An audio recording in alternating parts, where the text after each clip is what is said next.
Today we're with Lewmar at the Southampton Boat Show, and we're going to cover something which is massively overlooked, and that is servicing a winch.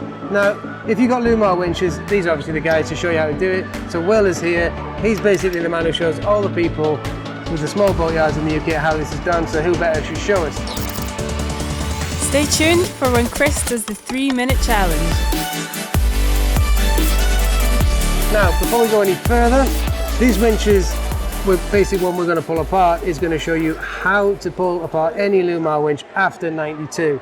Prior to 92, you got 4 screws in the top, and that removes the top cap, and then it's all the same after that. So at the end of the video, we'll go through all the cock-ups and things that happen usually, and some of the hit parts that would maybe get worn out, which is pretty limited actually. Anyhow, let's get cracking.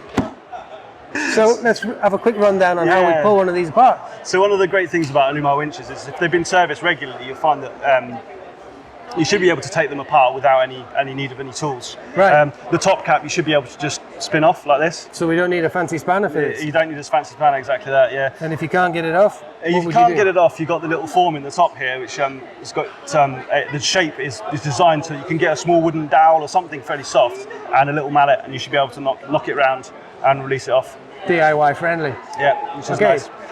Once you got that off, you got the feeder arm here, which is the part that strips the rope off of the drum. Yep. And feeds it into, hence the name feeder arm. It feeds it into the jaws, into the top of the winch. Really important. One thing I usually say when you're servicing your winch is you need to get all your stuff together.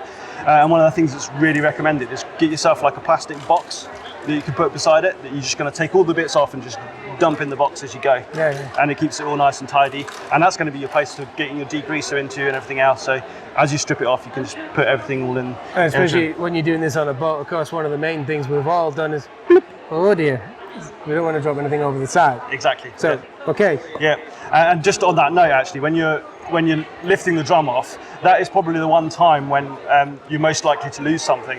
What can normally happen is when you take that off, with all the sort of build-up of grease and dirt and things can cause these bearings to get stuck in there. Stuck inside here. And what can happen is they can literally fall out like that, and obviously that will then bounce down the deck and straight into the drink. So yeah, when you're taking it off, I'd say put your hand underneath it, bring it across, put it in your box. Cool. And you're all done. And then you can carry on removing all the rest of the parts and putting. So you got 2 bearing races and a shim, the same bearings, top and bottom? Exactly that. So that part is the spacer ring, so it keeps the space between it. Depending on the size of the winch, you might find that you've actually got 3 bearings. Right. You can get exploded diagrams on our website as well, so you can find that information. Super handy. We'll put that in the link as well. Yeah, exactly. Yeah. And this is a thrust washer on the bottom. Exactly. That's what we call the drum washer, and that one sits on that surface. No matter which way this goes.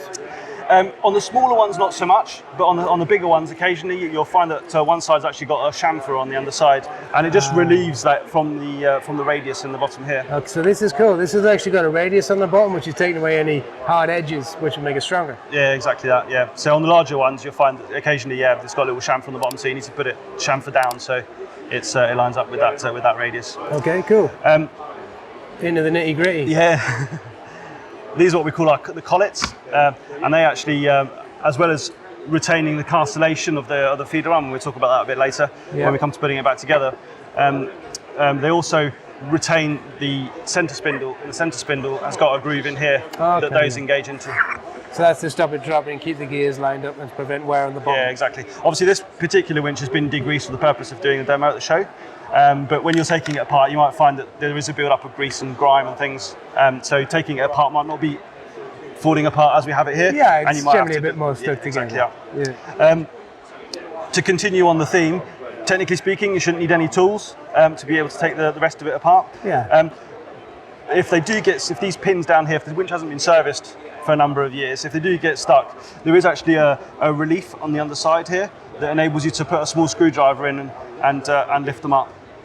So that form's actually quite useful. Oh, nice. Okay, so that is actually designed to get a screwdriver on. Exactly, yeah. It's designed specifically for that purpose, yeah.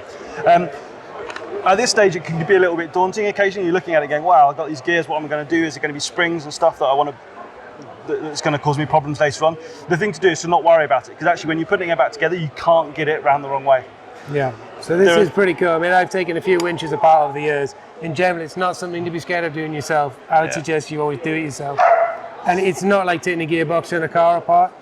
Yeah. It's pretty simple. You'll find that there's two different size pins. So there's a larger one and a small one. Obviously, a large one, a large hole, small one, a small hole. In some of the larger winches, you'll find that actually one's longer than the other as well. So you literally can't, when you're putting it back together, if you're thinking, when you're at this point, you're thinking, oh, this is a bit scary, you can't get it wrong. You can't get it the wrong way. Same with the gear packages. These gear packages can't be put down the wrong way. Oops. There's a larger hole on that side, there's a smaller hole on that side, so you can't get them around the wrong way. So yeah, pull them out. Before taking those apart, I'd say, similarly to the when we're taking the bearing out, bring those, put them in your box, and split them in there, because again, with the build-up of grease and grime and things, these pulls can occasionally get stuck in here, and that's when you could lose a spring or a pull or something. Having said that, with a bit of luck, you've got your service kit already lined up, and the service kit actually comes with the pulls and springs with that kit. So you can pull these out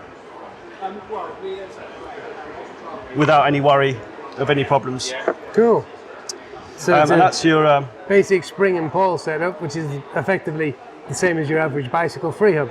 yeah. Pretty straightforward. Yeah, that's the mechanism that creates and locks the winch in stops it from back winding. Yeah. Ultimately. Cool. So now effectively that's the same as this one. Exactly that. Just bigger. And that one comes apart the same. Exactly the same. That top just pulls out without any problem. Yeah. So it's super similar to get it apart. When you come to put it back together, obviously you're going to clean it. What would you suggest you clean it with? So I would say get yourself some proper degreaser. Some people say you can use other things. If that's all you've got, like some diesel and petrol, if that's all you got, go for it. Just be careful with those products on plastics, because they can cause them to so acetones, for example, would probably destroy that. Yeah, exactly. I would steer clear. If you're preparing for it, get yourself some proper degreaser. You can either buy it in a spray can or in a tin. I usually go for the tin option, because you can just pour it into the bottom of your tub. And you can get yourself a paintbrush or a toothbrush. Yeah. If you get a paintbrush and you actually cut it off quite short, that's quite good. It gives you a little stiff bristle. Nice strip, yeah. And you can then start degreasing all the individual gear teeth all the way through. Okay, cool. Down to the bottom there. So, is this got a plastic bush in here as well? Yeah, exactly. And that just comes out. Oh, cool. Look, I didn't think that would come out, but it does. Yeah. Super easy. So that's all these parts are renewable? Yep, they all come in the service kit. So if you buy a service kit, you'll get a quantity of pulls, springs, and the bushings inside there. Magic. Okay, cool. That all comes in the service kit, and all the individual parts are available as separate entities. So as well, if you come across something that's excessively worn, you can buy a lot of parts. So the drum bearing kit for the dedicated winch will come with 2 bearings, the spacer ring, and the drum washer. You can buy the collet separately, and even a new centre stem. They're available as a replacement if you did have a problem. Okay, so next thing is obviously we've got to put this back together. Yeah. Which of course is the bit most people find quite daunting. It's really not a hard thing, I know that. I've actually watched Will do one already. But I think the most important thing about this is learning what to put it together with. So you've got a mixture of greases and oils, and you don't want to go too heavy on it because you don't want to introduce dirt and grit, which sticks to thick greases. Is that right? Yeah, exactly that. So you'd start when you finished off essentially with taking it apart. You're going to be putting your pulls and your springs back into your pull gear, which is the one where it comes into contact with. Little trick: get your gear set up and make sure you're getting the pull around the right way into its pocket. So in this instance, I want to get my pull that way. What I do is I put my 2 fingers behind here to locate the spring in its slot inside the pull, and then just squeeze down. Once I've squeezed it down, the spring is then retained. I can then slot that into its little pocket quite neatly without causing any problems. Simple. Yeah, similarly with the other one. The other one just goes in on the other side. At this point, it's quite critical to think about where you're going to be using your grease and where you're going to be using your oil. The pulls need to be oiled. So, and we supply a light oil in this instance. And I would put a small amount of light oil on top of the pocket here and just articulate the pull like this, making sure the oil propagates down. So the last thing you want to have in there is something thick and greasy, because you don't want that pull to get stuck close. Yeah. The way these mechanisms work, we don't need heavy springs in them, so we don't want to introduce metal fatigue. We want a nice, easy piece of spring metal to work with. Exactly, yeah. and grease and can harden, and the grime can get in there over time, and can cause the the pulls to stick in. And if you've got two pulls stuck in on the same gear, that's what can cause a winch failure and the winch to backwind. So it's really important when you're servicing, replace the springs every time, because a spring failure is well, the spring is the main thing that fatigues, because that's the one that's working continuously. Yeah. So you always replace the springs if you're doing anything to it. Replace the springs every time. Also, make sure that the pull is articulating properly in that pull pocket. If it doesn't articulate properly, it's likely that there's been some other damage done to the actual pull gear. It could be caused by overloading, and the pull pocket form has been misshaped. So make sure the pull is articulating as you'd expect it to. Cool, thank you. Right, so let's get it back together. Yeah, and when you put it back together, just pull your pulls in, and that should go in, and it should click nicely as you're doing it.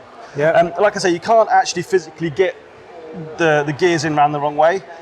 It won't let you put it upside down. Oh, it's machined, the pocket and the side's machined to stop that. Yeah, exactly. Yeah. Easy. So you always start with the small one. The smaller gear, that one, it always goes in one way. You can't get it upside down, it's just impossible. And obviously you got the indication of which one goes in which by the pin size as well, so it's time and time again, you just can't get it wrong. You've been used to working with a lot of lazy cruisers over the years who will refuse to wear, will refuse to read a manual. Yeah, exactly. Quite clearly. When I'm re-greasing the winch, I don't tend to grease the gears straight away, so I've oiled all my pulls. And the pull track as well inside the ratchet gear, just a bit of oil in that. Don't put any grease in there at all, as we previously said. So I don't grease the gears at this stage, just to save a bit of mess and so you don't get covered in grease. Yeah. But the time to get your grease out is to start greasing the gear spindles. So you can just put a small smear of grease, and then everything is just a small smear of grease. You don't want to absolutely cake it because it will just end up everywhere. Yeah. So a small smear of grease on the spindle. And that should go down, and it should push down all the way so it's flush with the with the surface that the drum washer engages with. Cool. If it doesn't, there's obviously something stuck in there. Yeah, exactly that. Yeah, just again on the getting it round the wrong way, it is virtually impossible. And the one indication that you have going forward beyond that is that the larger gears, the output gear, that's the gear that comes into contact with the gearing and the drum. Yeah. So the big one is the one that comes into contact, and you'll notice that it's in the lowest most part of the drum. So that tells you that the gear can't be up this way up. It has to go down that way, and that goes in and engages in with. And again, it is still machined out in the bronzer. Yeah, so exactly. You'd be hard pressed to cock this up. Yeah, you just can't get it around the wrong way. Yeah. Same story, bit of grease on there, and that should push down and click down into its position. Nice. The next thing I like to go with is your gear spindle, and small smear of grease on this surface here that comes into contact with the main bore inside the drum, and a small bit of grease on the main gear at the bottom. So basically the tiniest film of grease. Exactly that, yeah, and that should slot down. You can just let that drop down there. At this point, what I like to do is to get myself a winch handle and chuck it in the top, and with your grease brush, get yourself a good bit of grease on, and that gives you a good opportunity to grease all the gears, because you can make the gears spin without touching them, and you're not getting yourself absolutely caked in it afterwards trying to put them in place. It's a good tip. Little tip. Yeah, saves you looking like exactly. So you get it over your face. Yeah. And after that, really, you're looking at coating all the surfaces that come into contact with each other. So the surface here that the drum washer comes into contact with, small smear of grease on there, and a small smear of grease on the center spindle. Yeah. So I'd say that this is important we use the right greases at this point, because we don't want to use too much petroleum-based grease for the plastics, right? Correct, yeah. So Lewmar has their own grease? You use the Lewmar supplied grease, yeah. And does that come in a kit? There is a kit that you can get it in. There's a winch maintenance kit that you can get, and it comes with a brush, actually, incidentally, a series of pull springs, which is the critical bit to replace. It comes with a small manual as well that shows you all of this, along with the grease and the oil as well. Cool. Okay, so we've got that on then. You got that on there. You can put a smaller smear of grease on the bearings before you put them on, if you so wish to. I occasionally just put them on first, and then go and do them afterwards. So then you've just got the one hand that gets greasy. The sequence of the bearings and the spacer washer. On all the small winches, you'll find it's just one bearing, one spacer, one bearing. On the larger winches, we occasionally have 3 bearings, and you usually go with a bearing space, a bearing right at the top. But the exploded diagrams and the manuals can show you that the sequence properly. So once you've got those on and that's all nice and greased, we can turn our heads to the drum. And again, you're just looking for contact zones within that. So you're going to be putting a small smear of grease on the gear form inside here, a small smear of grease on the surface that the drum washer comes into contact with, and again inside the bore that the bearings come into contact with. And you can then just go straight on with that. Starts to look like a winch already. Exactly, yeah. What about this piece? Can we do anything with this piece, or does that? Yeah, I'll show you that in a second once we put the feeder arm, and I explain about what the stripper ring does and how the feeder arm needs to interact with the rope as well. That's quite a critical bit. But our next step really is to get the collets back on. So the collets perform a couple of jobs. They actually fit in these little slots here. Again, small bit of grease on there. What happens is when you put the collets in, they come and engage in this small groove, and they hold the center spindle up off the gears in the bottom. Yeah. So yeah, a small smear of grease on the collets. They just slot into this hole here.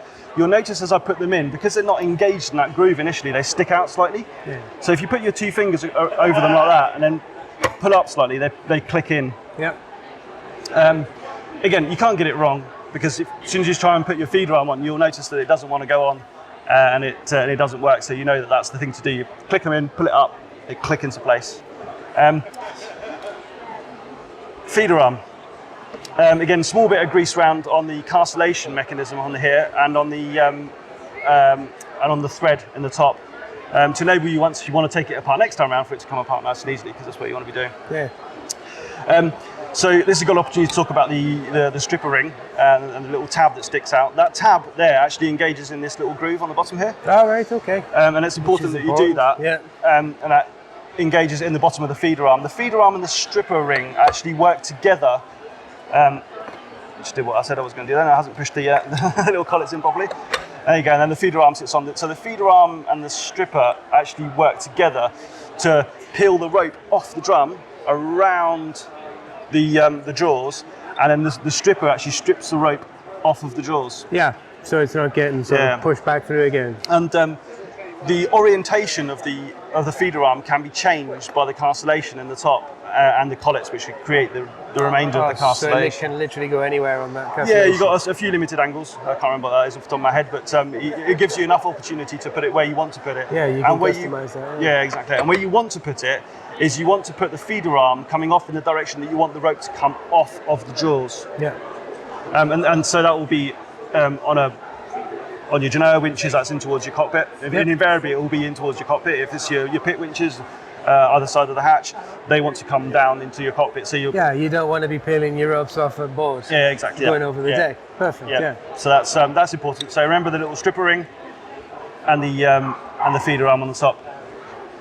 And we're almost there, aren't we? Well, I think we are. Yeah. The last remaining bit, just a small smear of grease around the top here, on the surface that the top cap comes into contact. It's got a small O-ring there.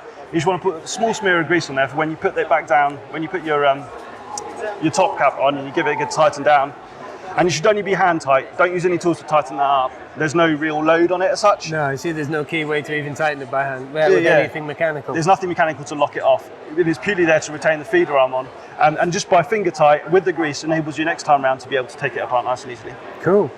All right, well, there you go. Any questions? I think that's, well, the only thing I would say is, what is the main thing that people cock up? If they're going to cock up, what's the main thing they cock up? It's dropping stuff, I think. Because by the time you're into it, you know how it's going. Yeah. Just get yourself prepared. Make sure you got all the kit. If someone's going to pull it apart, what would be the first thing that would wear out, and what are the sort of common wearing issues with these? So as I said, I think the springs is going to be the main thing to replace every time. And then look for the bushings inside the gears. That's probably going to be the next one. Right. And look for any signs of overload. And you know the pull pockets can occasionally become, if it has been overloaded, that's where you'll find the articulation's not been working properly. And your average cruising boat, that's never going to be a problem. That's the guys that are racing quite hard or using the winch to its limit, where you might find that's a problem. Yeah, cruisers not so much. How often should you do it? On a cruising boat, do it every year. It's part of winterization. Right, cool. There you have it. If you're racing, you want to do it more often than that. Do it more. Yeah. Yeah. Cool, nice Yeah. one. Great And some stuff. guys actually service them every race. And I suppose if because you're trying in to get best places where performance. you've got sort of sand in the rain as well, you might want to do more frequently because the bearings and the gears at the bottom are going to. Yeah, so the struggle a winch bit is more. actually quite. It's designed so that the weather actually goes through it. We haven't designed it as a sealed entity, so yeah, you do get all the weather actually goes through the winch. There's no seal on the top. Yeah. And it's designed in that way, so all the tolerances are relatively loose for that intention. Yeah, no, I see that, yeah. So yeah, if you are in an environment where there's a lot of dust, a lot of grime, then yeah, you do want to Do more frequently. do it more frequently. Okay, so there you have it. That's how to service a Lewmar winch.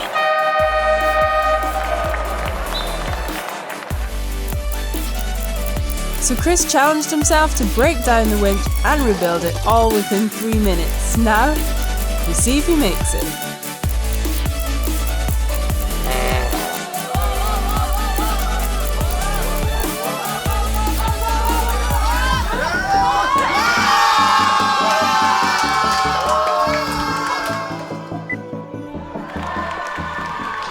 Yeah, if you need anything else, all the links will be in the description. The list of these, the link to these guys' website will be in there as well, with all of the sort of technical bits and bobs and all of the packs and service kits that you can get. So that's us for this week. Like us, subscribe us, check these guys out. Make sure you check out their social as well. A bunch of legends here, hailing from the UK, and we'll see you next time. Cheers, bro.